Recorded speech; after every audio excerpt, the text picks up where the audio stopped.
अस्सलामु अलैकुम वरहमतुल्लाह। ख्वाब अमूमन हर इंसान को आते हैं।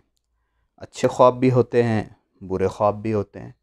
लेकिन ख्वाब के बारे में एक बात हमेशा याद रखें कि ख्वाब की ताबीर हमेशा मुअब्बिर, जो ख्वाब की ताबीर देने का माहिर हो, उससे पूछें। हर बंदे से ख्वाब पूछे भी नहीं और उसके सामने बयान भी ना करें। ये चीज़ ख्वाब के माहिरीन ने किताबों के अंदर लिखी है।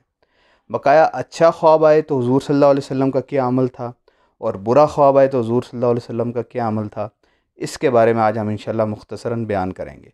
बुखारी शरीफ की हदीस है, हुज़ूर अक़दस सल्लल्लाहु अलैहि वसल्लम फरमाते हैं कि जब कोई अच्छा ख्वाब आए तो इंसान को चाहिए कि अल्हम्दुलिल्लाह कहे, और जब कोई बुरा ख्वाब आए तो उसमें अल्लाह ताला से पनाह मांगे। चुनांचे इसके बारे में फतावा जात के अंदर लिखा है कि जब कोई बुरा ख्वाब आए तो इंसान को चाहिए कि सुन्नत नबी ये है कि वो पढ़े आऊज़ु बिल्लाहि मिन शर्रिहा। एक और रवायत में है जिसमें आया है कि अगर कोई बुरा ख्वाब देखे तो पढ़े आऊज़ु बिल्लाहि मिनश शैतानिर रजीम, और 3 दफ़ा बाईं तरफ जो है वो थुतकार दे। वमा अलैना इल्लल बलाग।